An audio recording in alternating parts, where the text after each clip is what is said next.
안녕하세요, 염은서 원장입니다. 오늘은 포인트 나비 키트의 사용법에 대해서 한번 설명을 드리도록 하겠습니다. 이 가이드 키트라고 해서 일반 키트의 개념과 크게 다르지는 않는데, 다만 이렇게 슬리브에 이러한 드릴들이 끼워지는 구조를 해야 되기 때문에 이 슬리브와 이 드릴의 가이드부가 서로 결합이 되게 되어 있는 부분들이 존재를 하게 됩니다. 보통 일반적으로 우리가 예를 들면 4.5에 10mm, 가장 많이 심는 4.5에 10mm의 임플란트를 식립을 한다고 했을 때 드릴을 어떻게 사용하는지에 대해서 한번 볼 텐데요. 보통 여기서 우리가 10mm를 심는다고 하면 보통 일반적인 키트에서는 실질적으로 제일 얇은 10mm 드릴을 먼저 심어서 우리가 시작을 하는데요. 보통 가이드 드릴에서는 이렇게 10mm 드릴을 그냥 바로 잡게 되면 이렇게 가이드가 되지 않는 구간들이 존재를 하게 됩니다. 그 이유는 이 안에 티슈가 닿고 티슈가 닿는 부분에서 이 드릴이 멈추기 때문에 이 가이드가 되지 않는 구간들이 존재를 하게 됩니다. 그러면 어떻게 해야 될까요? 예를 들면은 이 드릴링이 되는 깊이들을 순차적으로 증가시켜 나가는 것이 가장 중요합니다. 그래서 가장 먼저 쓰는 게 이 티슈 펀치입니다.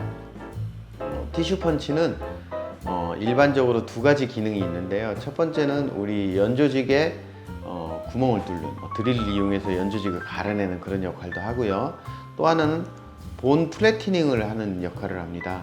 그래서 뾰족한 리지가 있다든지 발치화라든지 경사가 진 슬로프에다 드릴링을 할 때는 이러한 본 플래티닝을 충분히 해주셔야 거기에 평면이 형성이 되고 그 이후에 드릴이 미끄러지지가 않습니다. 그 다음 사용하게 되는 드릴이 포인트 드릴입니다. 이 포인트 드릴은 길이가 5mm로 책정이 되어 있습니다. 임플란트 가이드 수술을 할 때 가장 어려운 부분이 7번에 이 개구량이 적은 환자한테 드릴을 넣는 건데, 이게 보통 케이스보다는 조금 더 어렵습니다. 이 가이드가 있기 때문에 개구량을 조금 더 확보를 해야만 이 드릴이 들어갈 수가 있어요.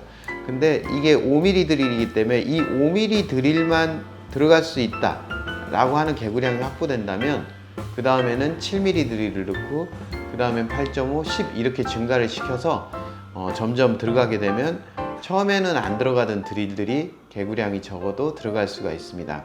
그래서 5mm 드릴은 그렇게 가장 기초가 되는 첫 포인트 드릴이라고 보시면 되고, 우리가 일반적으로 린데만이나 렌스 드릴로 임플란트가 들어갈 중심점에 점을 찍어주는 역할을 하게 됩니다. 그리고 그 다음에는 바로 10mm 드릴을 쓰는 게 아니라 7, 8.5, 10mm 이렇게 순차적으로 길이를 증가시켜 주고요. 그 10mm까지가 됐다라고 하면 우리가 오늘 심을 임플란트가 4.5이기 때문에 점차 직경을 증가시켜 주는 3.0에서 3.5, 3.5에서 4.0, 4.0에서 4.5로 증가를 시키면서 가시게 되면 아까 들어가지 않던 드릴이 쉽게 들어가게 되면서 이제부터는 이 드릴이 입안에 멈추는 시간도 줄어들고 열도 발생하지 않은 굉장히 깔끔한 드릴링이 시작이 되는 겁니다. 그래서 반드시 티슈 펀치, 포인트 드릴, 그 다음에 짧은 드릴부터 순서적으로 증가시킨 다음에 폭경을 증가하는 순서로 간다는 것이 나비 키트의 가장 중요한 핵심이라고 볼 수가 있겠습니다. 여기서 모든 드릴이 스타파들이 다 달려 있는데 13mm 드릴에는 스타파가 달려 있지 않습니다. 그 이유는 우리가 드릴링을 할 때 13mm 이상 드릴링을 해야 되는 경우들도 있기 때문입니다. 예를 들면 옵셋을 적용해서 3mm 정도의 슬리브를 들어 올리고, 그때 10mm 이상의 픽스처를 심을 때는 13, 14.5까지 가야 되는데요. 그걸 대비해서 여기는 눈금으로 표시를 해놨습니다. 그래서 여기는 스타파가 없기 때문에 끝까지 들어갈 수가 있기 때문에 내가 원하는 드릴링의 깊이를 조금 더 디테일하게 조절을 할 수가 있습니다. 그래서 13mm 드릴은 반드시 사용법을 숙지하고 스타파가 없다는 걸 인지하시고 드릴링을 하셔야만 정확한 드릴링이 될 수 있습니다. 이 점 꼭 명심해 주시고요. 자, 그러면 기본적인 드릴에 대해서는 이제 저희가 알아보았고, 지금은 이제 좀 특수한 드릴에 대해서 한번 알아보도록 하겠습니다. 여기 보면 튜브라고 써 있는 이러한 진짜로 튜브 같이 생긴 게 있고, 여기 2.2mm 직경의 스트레이트 드릴이 있는데 이걸 어디다 쓰는지를 한번 보도록 하겠습니다. 보통 발치화라든지 아니면 전치부에 뾰족한 리치가 있는 경우에는 이런 통상적인 3.0 드릴을 쓰게 되면 저항값이 너무 크기 때문에 드릴이 미끄러지거나 약간 엉뚱한 방향으로 들어가는 경우들이 있습니다.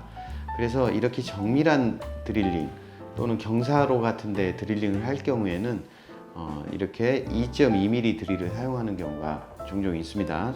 사용법은 이렇게 정해진 슬리브 사이즈와 똑같은 이런 튜브를 여기다 먼저 삽입을 한 다음에 여기에서 이렇게 2.2mm 드릴을 사용하게 됩니다. 보통 이런 2.2mm 드릴은 한 번만 들어갔다 나오면 미끄러지지 않는 어떤 완벽한 경로의 포인트를 형성해 주기 때문에 그 다음에 통상적인 드릴이 사용되게 된다면 우리가 원했던 경로대로 완벽하게 들어가게 해줄 수 있습니다. 그래서 보통 뭐 리치가 평평하다거나 너무나 두껍고 좋다거나 할 경우에는 쓰지 않으셔도 되고요. 너무 얇다거나 경사로가 있다거나 이런 경우에는 2.2mm 드릴을 써주시면 굉장히 좋은 결과를 만들어낼 수가 있습니다. 그리고 이제 이렇게 해서 경로를 다 형성하게 되면 임플란트를 넣는 작업을 해야 되는 거죠. 그래서 임플란트를 넣는 것도 지금 여기 전용 드라이버가 있습니다. 핸드피스에 꽂아 쓰는 핸드피스 커넥터가 있고요. 우리 라쳇에 꽂아 쓰는 라쳇 커넥터가 있습니다. 물론 여기서도 네로우와 레귤라로 나눠지겠죠. 레귤라나 또는 미니를 봤을 때 거기에 맞는 드라이버를 선택을 해주시면 되고요. 여기에 있는 픽스처를 이렇게 잡아서 꺼내서 넣는 역할을 하게 되는 거죠.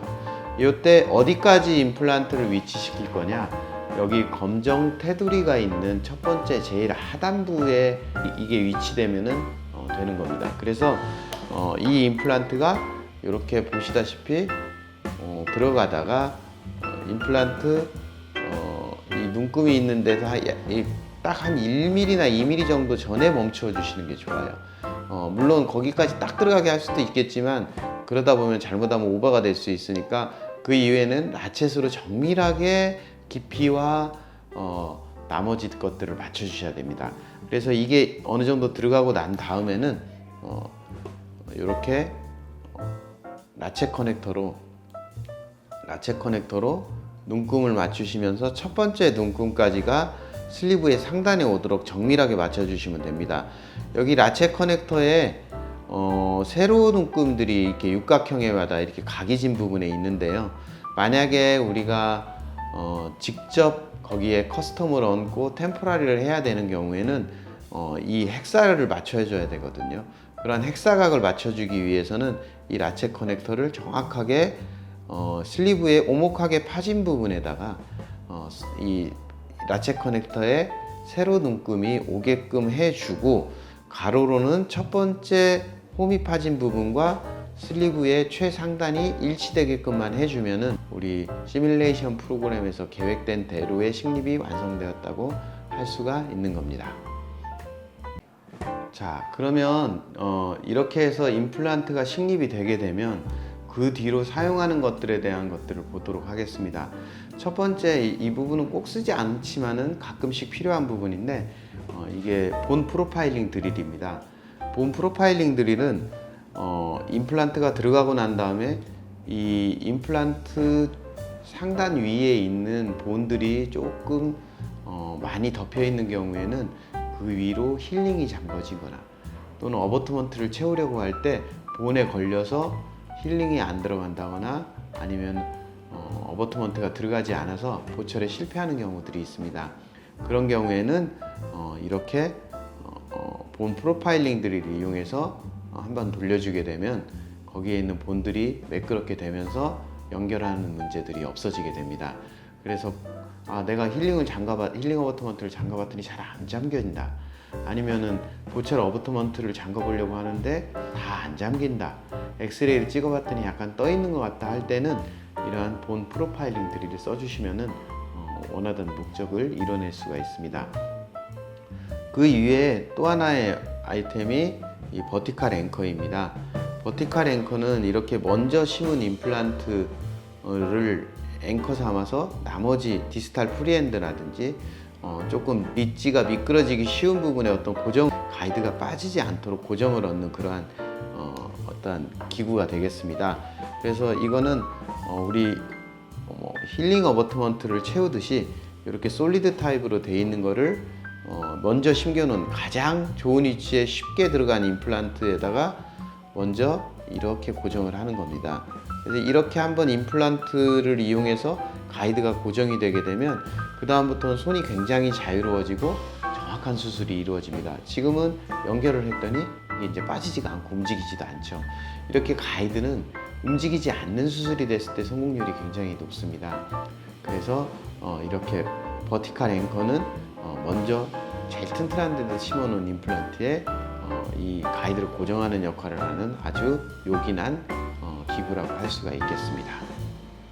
그러면 이렇게 레귤라에 대해서 알아봤고 다음은 네로우 키트에 대해서 한번 알아보도록 하겠습니다.